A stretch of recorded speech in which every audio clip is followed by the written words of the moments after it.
Canada has recently fallen into a predicament. The US launched a trade war against Canada, and Trump openly clamored that Canada must become the 51st state of the US or face severe tariff penalties. Meanwhile, China imposed tariffs on multiple Canadian products, citing Canada's unreasonable tariffs on Chinese electric vehicles. Canada became the only country on Earth simultaneously confronting the two superpowers, the US and China, drawing the spotlight of global media. Canadians are genuinely unfortunate. Since World War II, Canadians fought alongside Americans. After NATO's establishment, Canada abandoned military autonomy, transforming itself into a military branch of the US. During the Vietnam War, many Canadian youths joined the US military to fight for America. Economically, Canada became a vassal of the US economic system, supplying timber, minerals, oil, gas, and agricultural products while serving as a market for US goods. Politically, successive Canadian governments followed the US. When the US-China tech war erupted, Canada, at the US government's request, arrested Huawei CFO Meng Wanzhou, severely escalating tensions with China and triggering fierce retaliation. Relations between the two countries remain irreparable.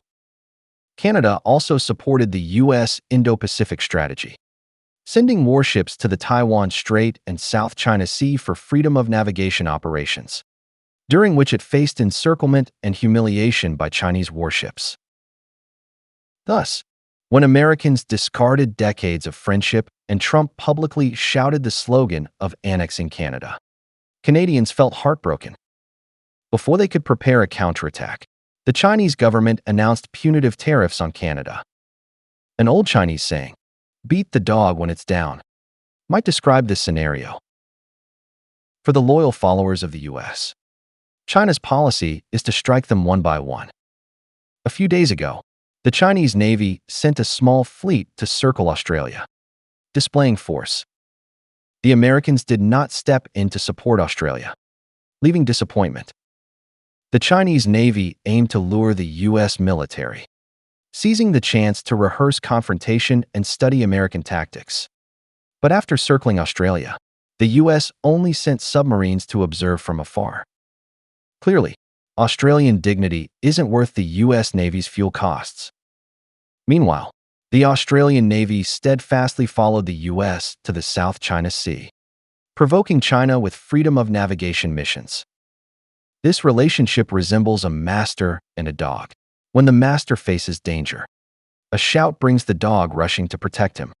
But when the dog is in peril, the master might be too busy with more pressing matters to care. However, the Chinese are pragmatic. As Britain and the EU find American promises hollow and unreliable, China compromises with them, restoring economic cooperation. Europe remains a market Chinese companies highly value, its overall scale rivaling the US. By contrast, Canada, as a resource-based country, can be perfectly replaced by traditional Chinese partners like Russia and Brazil. If possible, China would rather import resources from closer Australia than deal with Canada, right at America's doorstep. Otherwise, for years later, if Democrats return to power and toss Canada a bone, it will immediately bare its teeth at China again. For the Chinese government, Canada and Greenland are already effectively under American control, and whether they legally merge into the US is irrelevant to China. China won't feel sorry if the US annexes Canada or Greenland. Instead, it will view the process as a strategic opportunity. While the US expands in North America, China can address the Taiwan issue and strengthen cooperation with other nations. Canada holds few cards, a point Trump has repeatedly emphasized. If the US resolves to devour Canada, Canada won't last until the end of Trump's term and will inevitably surrender. The trade war has just begun, and Canadians, spurred by patriotism, remain defiant toward the US.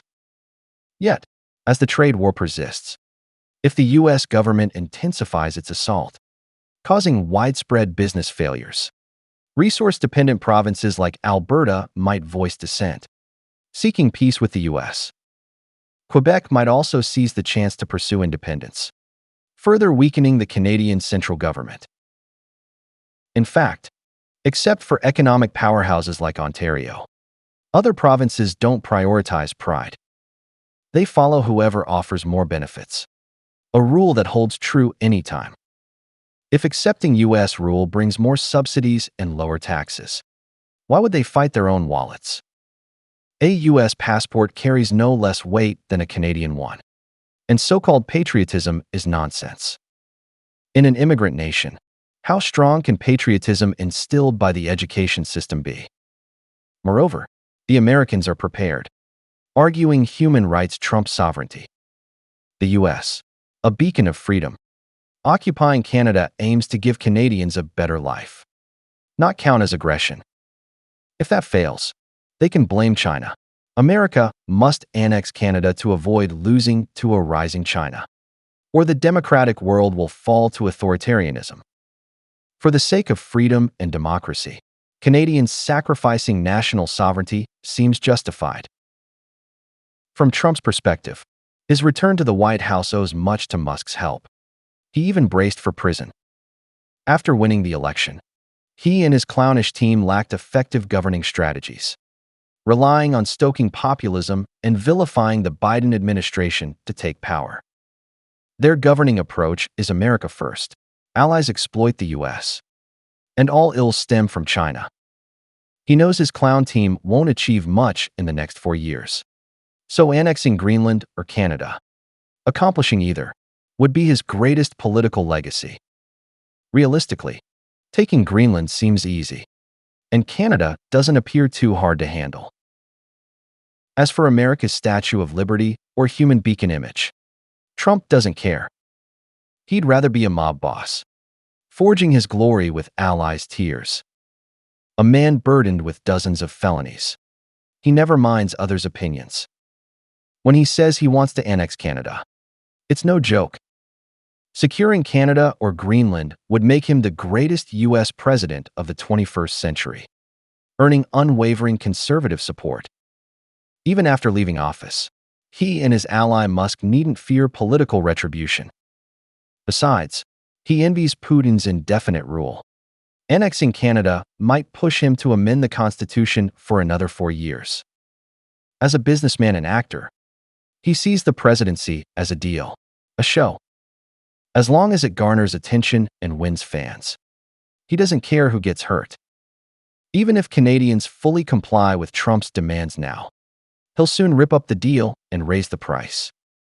His key goals, like ending the Ukraine war or forcing China to yield in trade and tech wars, face setbacks, requiring Putin's and Xi's cooperation, over whom he lacks sway. Yet, with obedient allies like Canada and Europe, Trump brims with confidence, betting they won't dare defy the U.S. outright. Thus, he adopts a rogue stance, firmly extorting allies with mob tactics. Canada's worst misfortune is its proximity to the U.S., making it a natural prime target. Whether the Conservatives reclaim power or the Liberals continue leading Canada, whoever takes office has few options amid this global trend. The U.S. wields the stick, and China watches coldly. The best hope now is surviving until the next U.S. election for a normal president. But will Trump give Canada that chance?